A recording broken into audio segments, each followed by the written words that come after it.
What it look like TV, we back. Thanks for joining me. Greatly appreciate having you. Please hit that like and subscribe button. Anyway, let's jump right into it. This is a real interesting one that I got for you today. It's not a U.S. case, but it's very interesting. This one is coming out of New Zealand. Let me set the stage for you. Let's say you are an avid anti-vaxxer. You're an avid anti-vaxxer. But you just had a newborn child a couple months ago, and this child has critical heart defects where it's going to have surgeries, and it's going to need to have blood transfusions. It's going to need to have several blood transfusions. Now keep in mind, in New Zealand, 90% of the population is vaccinated. It's 90%. You know what I mean?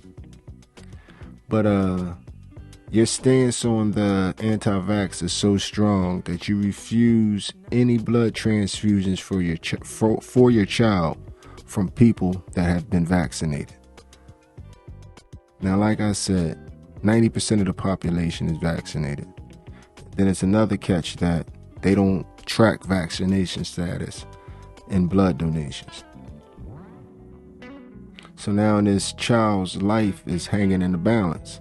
So the courts step in and they take guardianship just for the medical. So you can see right there, it becomes very tricky. But let's get into the news article. Let's see what they have to say. Then let's come back, chop it up, see how we feel about it, and move on.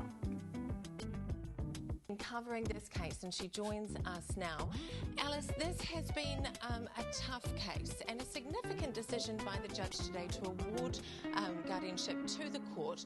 Did the judge give any indication into how or why he reached that decision?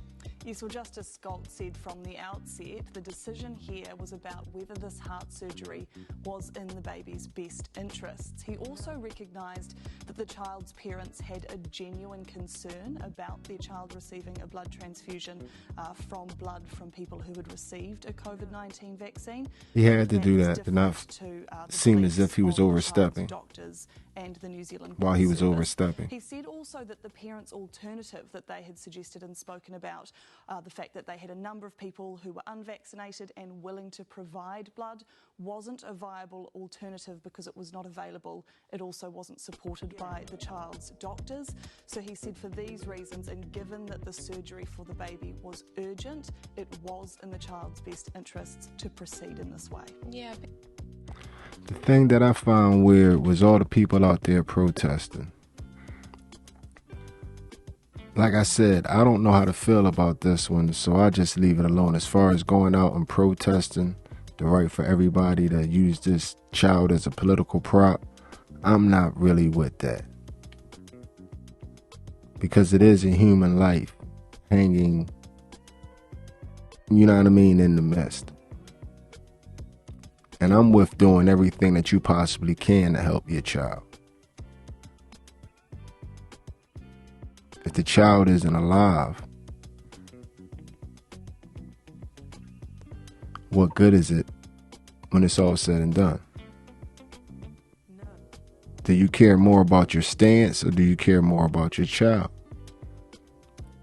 But once again, like I said, this is a tricky one because I can see from both sides. Once the government steps in, it starts to seem like it's very, very overbearing and overreaching. But if their actions would end up killing this child or preventing this child from living a long, fruitful life, could you fault the government for stepping in?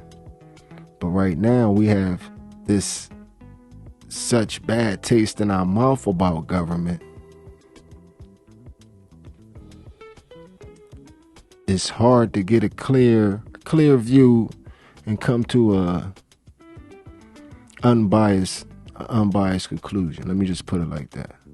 This is a real tricky Decision, and a lot of people will be really tuned into this issue. What happens now, Alice? Well, we heard in court on Tuesday at the hearing that the baby's doctors were basically ready to complete heart surgery as soon as they possibly could, but they required consent to do so.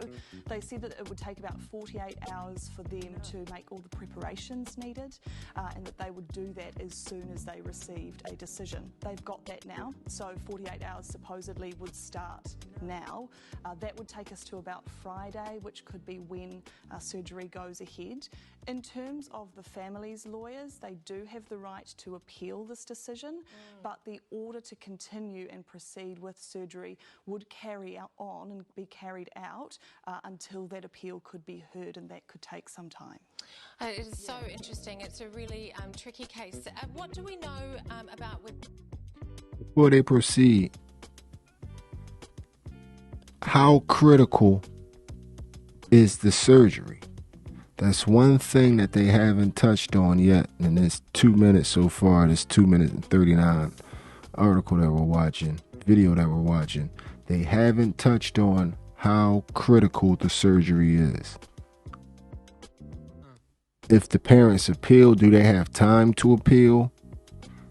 Is it life or death within the next, week or two?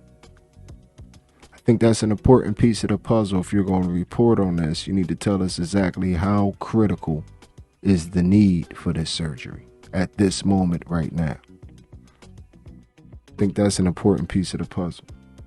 Just being fair. Parents will be able to be with that child as it goes into surgery. Yes, well, it's not clear, but it is important to make the distinction here that this is not about custody of the child. This is about temporary guardianship. So the court is appointing agents to carry out the baby's medical decisions. The agents for all other of the child's decisions remain with the parents. So the parents will make all the rest of the decisions for the child, and the medical decisions that are made will need to be communicated to the family as well. It is such an interesting case. Thank you for all of your reporting on this, Alice Wilkins. And like I said, there it is.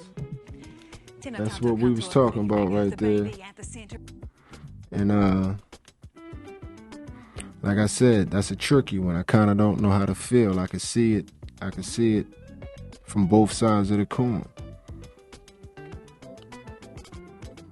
Because at the baseline, me, I don't think it's right for you to be playing with your child's health over vaccinated blood. They're not trying to give her the actual COVID shot. They're trying to give you blood.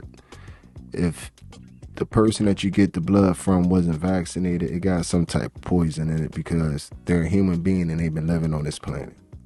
They've been ingesting this air, drinking this water, eating this chemically altered food. So no matter who blood you get, you're getting a little fishy. But that's just me and my opinion. And these people have the right to make their own opinion and raise their family the way they want to. That father has the right to make the decisions for his children's medical. But we don't know if they're responsible human beings or not. That's an important piece of the puzzle too. All parents ain't created equal. All adults ain't created equal. But like I said, this is a tricky one. I really don't know, how I feel about it. I'm going to have to think on this one a little bit longer, hear a couple more views. It's a tricky one. I might not never come to an opinion on it. Just hope that I'm never in that situation. But this is What It Looked Like TV. Thanks for checking me out on another one. I greatly appreciate everyone. Please hit that like and subscribe button. When I look through the stats, it's like 96.4 of you not even subscribed. And I could really, really, really use your help, man. Could really use your help. Help me push me over the finish line, man. Let me get this first 1,000. I'm trying to improve my game for y'all. And if you made it to this point, you my MVP, man. I greatly appreciate you. This is What It Looked Like TV. Like I said, like, subscribe. Checking me out on the next one. I'm out of here.